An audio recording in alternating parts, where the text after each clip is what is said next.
Okay, so you've written your book, you've finished your first draft, you potentially finished your second draft. You're sitting down and you're saying to yourself, how can I make this better? So some self-editing tips to really just big things to look out for. The first thing is, and this goes across novels or nonfiction, when you are sitting down to edit your book and improve it, don't sweat the small stuff. Really, this is my rule number one. You are not looking for spelling errors. You are looking for big picture stuff. And I want you to imagine the difference between a little mouse running through the fields and a hawk flying way above it, looking down on the whole field. Okay. Self editing is about the whole field. You are not worried about typos, about drop phrases, about grammatical errors on any level. What you're looking for is the single question: does this story work? Okay, that's what you're looking for. So that's rule number one, big picture only. The second question I want you to ask yourself as you read through your entire manuscript and make your notes is this: is the reader turning the page? So the first question is, does the story work? And the second question is my reader turning the page? Because your job as an author or as a writer is to engage the reader to move further and further down through your book. So you've done with the creative side, the pouring your heart on a page. That's happened in the writing process. Self-editing is asking the harder questions, the big picture questions. And when we ask the question, is the reader turning the page? It may really take you back to your plot, and you're going to start to ask yourself, is my plot tight enough in a novel? And if you've written a nonfiction, the question then becomes, are there enough hooks?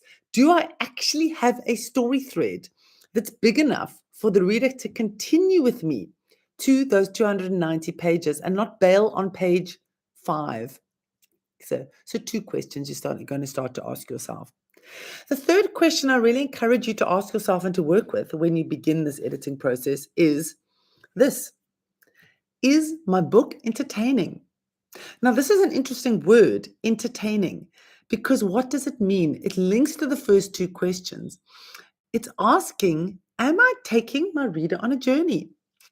Very often, the answer to that lies in tone, voice, and attitude.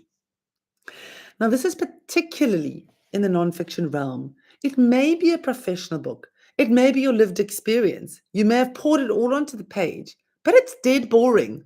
And I laugh when I say that because this really happens, right? Particularly in the nonfiction realm. It's just boring. In which case, you're going to start to see that. The word I write most often on a manuscript is this word. It is boring.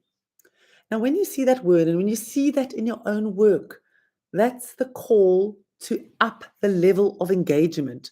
It either means to raise your attitude, to be more provocative, to be more chatty to your reader, like to get out of academic writing, didactic, telling them, and move into a more engaging style. It often means show, don't tell, which I know frustrates authors because they hear the sentence and they don't know what it means.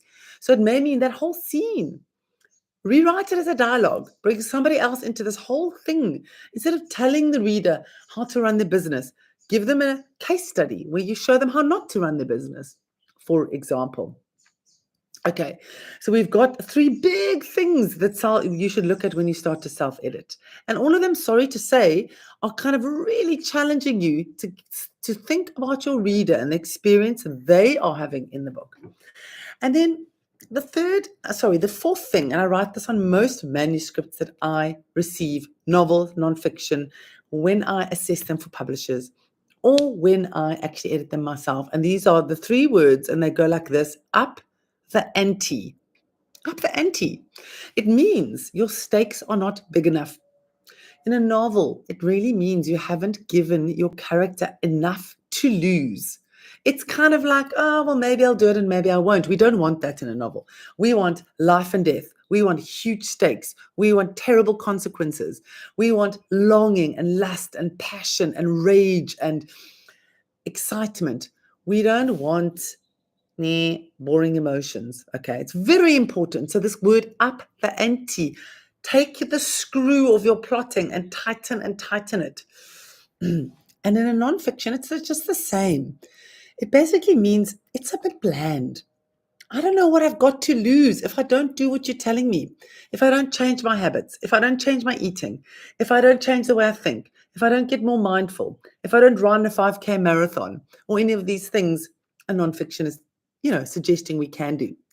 So there we go. These are my very big top 4 rules of self-editing that you're going to do as an author before anybody sees your book. And usually you're kind of going to do this on your second draft, moving into your third draft, because your first draft, we know, is kind of just getting the book down. But we want, with every edit, with every iteration, we really want to make this a better product for your reader. And so that's a big shift of focus and a reminder that you're not writing a diary, you're not writing a letter to friends. When you engage in writing a book, you're saying to people, I want to be read. And so the job of an author is to make it as readable as you can. And it takes time, and it takes various iterations, and it takes edits, and then it takes beta readers, and then it takes feedback. So it's a long journey. And these are just a few steps along the way.